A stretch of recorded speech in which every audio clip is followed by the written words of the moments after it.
Faktor apa yang mempengaruhi perkembangan kurikulum di SMA 4 Garut? Faktor-faktor yang mempengaruhi, yang pertama adanya perubahan kurikulum dari kementerian yang reguler itu merubah ya setiap. Untuk yang baru itu kan ada kurikulum 2013, kemudian ada kurikulum Merdeka. Nah, setiap kurikulum itu ada pengembangannya tergantung kondisi dan situasi satuan pendidikan masing-masing, terutama SMA 4 gitu ya, disesuaikan biasanya tuh, dan dikondisikan dengan fasilitas yang ada gitu. Itu mungkin ya perkembangan kurikulum di SMA 4. Mengapa sebuah kurikulum harus mengalami perubahan bahkan perkembangan? Karena memang ada perubahan waktu, sehingga setiap waktu itu kurikulum itu harus sesuai dengan kondisi atau zaman siswa yang akan dibelajarkan, sehingga mau tidak mau dulu itu ada perkembangan kurikulum itu setiap 10 tahun sekali. Nah, sekarang mungkin lebih pendek, kurikulum 2013, kurikulum Merdeka itu hanya rentang waktu 7 tahun ya dikembangkan. Dan kenapa harus berkembang kurikulum itu? Karena memang situasi lingkungan sosial, pendidikan, teknologi itu kan cenderung terus berubah gitu ya, sehingga mau tidak mau harus berkembang, tidak diam saja gitu. Itu mungkin untuk perkembangan kurikulum. Berapa kali perubahan kurikulum yang pernah berlaku di SMA 4 hari? Baik, di SMA 4 itu kan SMA 4 mulai adanya, atau SMA Cikajang kalau dulu itu tahun 1982, berarti pada waktu itu menggunakan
Terima kasih atas segala waktunya. Mohon maaf mengganggu aktivitasnya.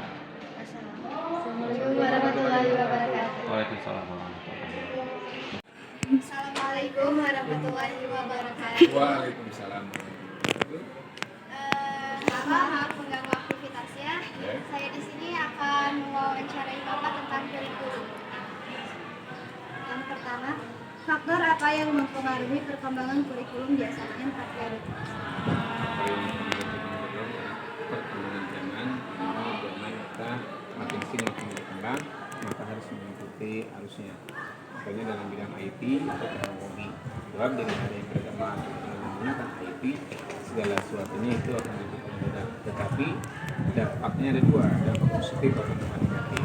Dimana dampak positif ya kita ambil, tapi dampak negatif harus kita buang, jangan ditampung. Dampak positifnya kayak Yang positif contoh untuk pengetahuan kita bisa lebih bebas mengetahui. Contoh kalau ditanyakan berhubungan ekonomi, maaf ya, kita ambil contohnya ekonomi karena Bapak ngajarnya ekonomi ya. Jadi kita tahu apa sih pengertian ekonomi? Oh, dengan searching cari. Kalau sebelumnya kita hanya textbook aja, hanya yang ada di buku saja.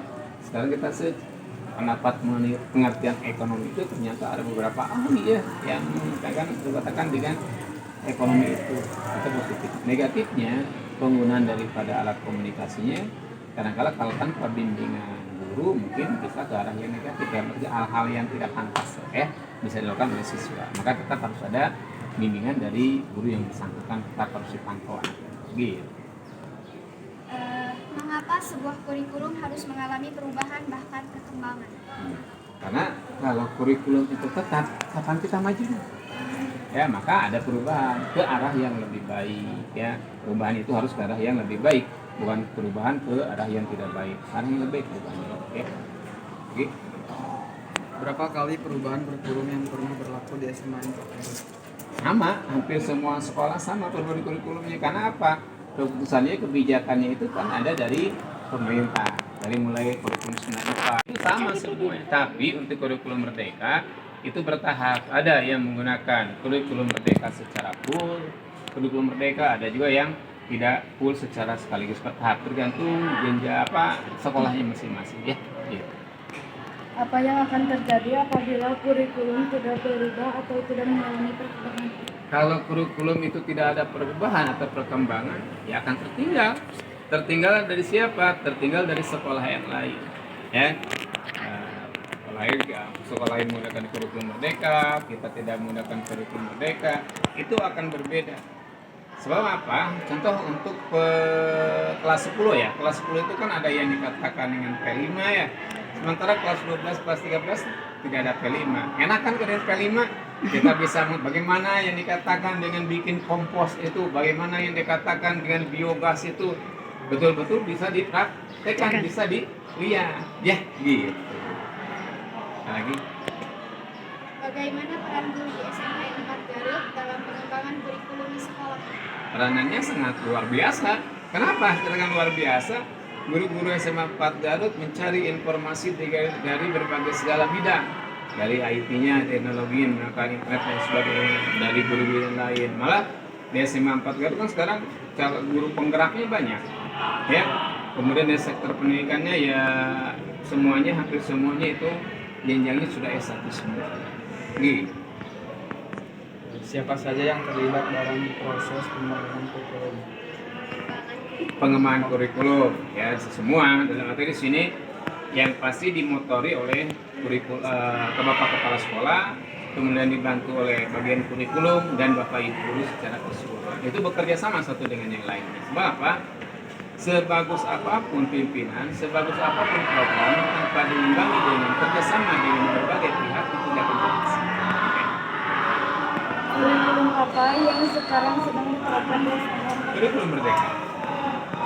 Untuk kelas 10, tapi untuk kelas 12 masih berbeda ya. 11-12. Sejak kapan kurikulum merdeka diterapkan di SMA ini? Nah, tahun sekarang tahun berapa sekarang? 2023. 2023. Kamu kelas berapa sekarang? Kelas 10. Kelas 10. Tahun berapa sekarang? 2023. 2023. Jadi mulai 2022. Kelas 11 sekarang tapi tidak full merdeka ya. Sekarang 10 merdeka. Jadi baru banget sekarang, Pak. Iya. Dah. Satu lagi boleh. Mengapa di sekolah SMA 4 Garut menerapkan kurikulum merdeka? Kenapa di SMA 4 kurikulum merdeka? Tadi ingin berubah ke arah yang lebih baik kan. Kalau sekarang kita masih gunakan kurikulum 2013 terus atau 94, wah kapan kita akan tertinggal. Maka supaya berubah, maka ada kurikulum merdeka. Supaya ada perubahan. Berubah dari mana? Tingkat daripada bapak ibu gurunya, tingkat daripada siswanya, ya kan? Anak-anak itu kan jadi mencari tahu sendiri ya. Nah, gimana dikatakan yang kurikulum itu? Ya, nih. Jadi Pak. Wah, apakah susah habis ya? Satu lagi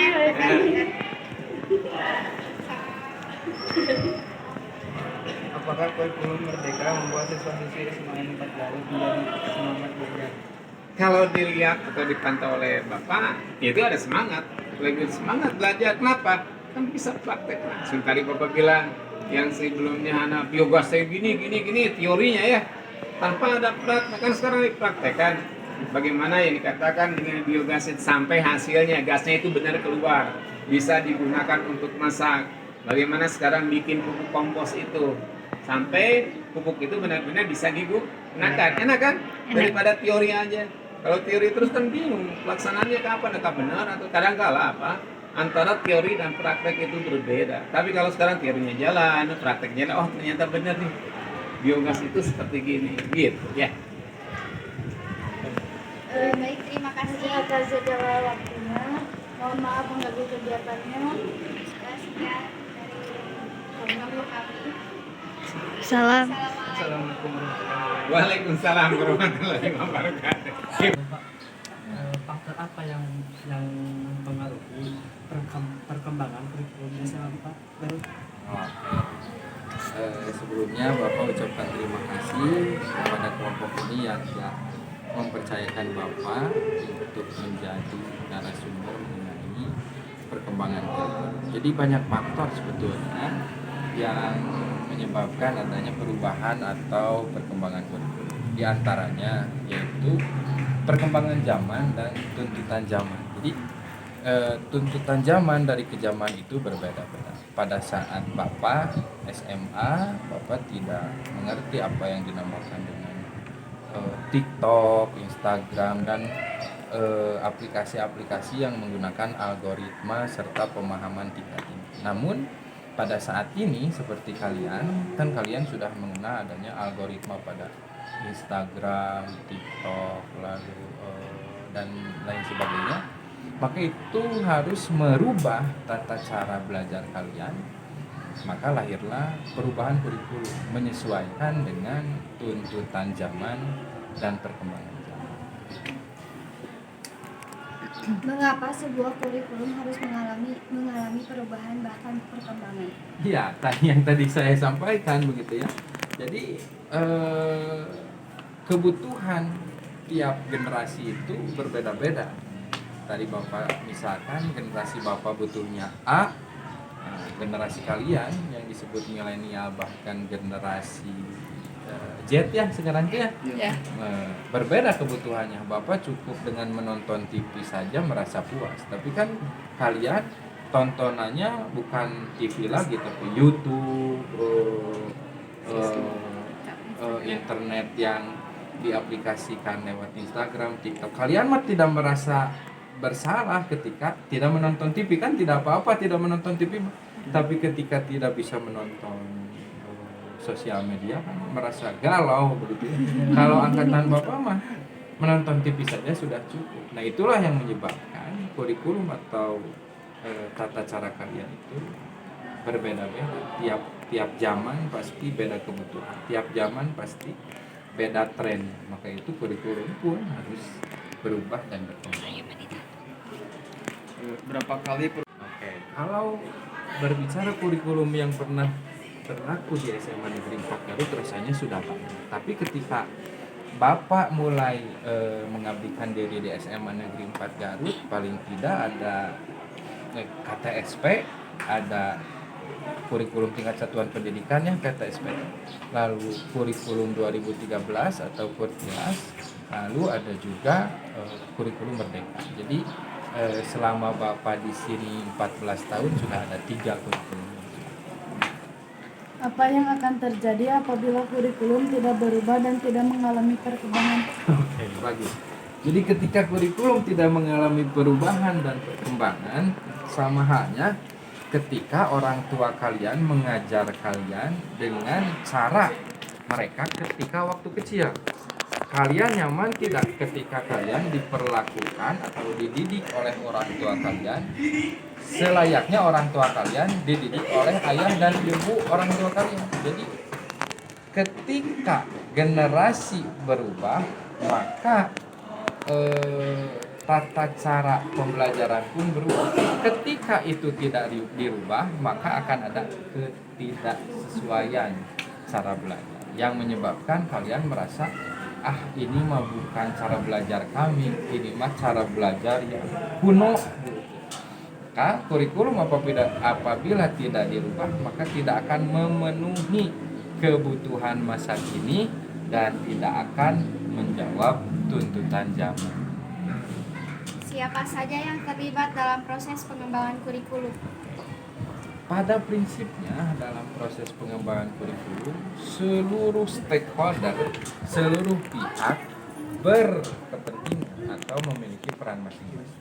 Seluruh warga sekolah, kalau di sekolah ya kurikulum tingkat satuan pendidikan sekolah atau KOSP, kurikulum operasional satuan pendidikan, itu yang berperannya mulai dari siswa, orang tua siswa, guru, kepala sekolah, tenaga kependidikan, semuanya berperan dalam pengembangan.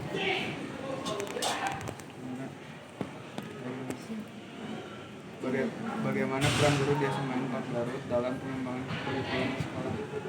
Peran guru dalam pengembangan kurikulum sekolah.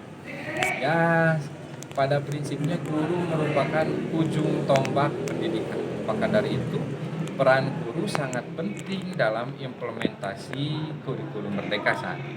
Alhamdulillah, guru-guru di SMA Negeri 4 Garut termasuk guru yang senantiasa terus-menerus mau belajar sepanjang hayat. Jadi peran mereka alhamdulillah aktif dalam mengembangkan kurikulum. Kurikulum apa yang sekarang sedang diterapkan di SMA 4 Garut? Jadi kurikulum yang diterapkan di SMA Negeri 4 Garut saat ini ada dua. Kelas 10 menggunakan kurikulum Merdeka dan kelas 11 menggunakan kurikulum 2013. Kelas 12 pun sama menggunakan kurikulum 2013. Sejak kapan kurikulum mereka diterapkan di SMA 4 Garut? Kurikulum Merdeka diterapkan di SMA Negeri 4 Garut mulai dari tahun pelajaran 2022-2023. Mengapa di SMA 4 Garut menerapkan kurikulum Merdeka? Penerapan kurikulum Merdeka sebetulnya sudah disarankan atau dihimbau oleh Kementerian Pendidikan atau Kemendikbudristek untuk digunakan di seluruh sekolah. Alasan mengapa SMA Negeri 4 Garut menerapkan kurikulum Merdeka karena memang SMA Negeri 4 Garut dirasakan dan dinilai sudah layak menerapkan kurikulum Merdeka dan mampu menggunakan kurikulum Merdeka. Jadi menurut Bapak ya, apakah kurikulum Merdeka membuat siswa atau siswi SMA 4 Garut menjadi semangat belajar? Ya. Ketika ada pertanyaan apakah menjadi semangat belajar, harusnya iya, ya. Harusnya membuat murid SMA Negeri 4 Garut menjadi lebih semangat belajar, lebih memiliki motivasi dan lebih baik dalam hasil belajar. Itu menurut pandangan.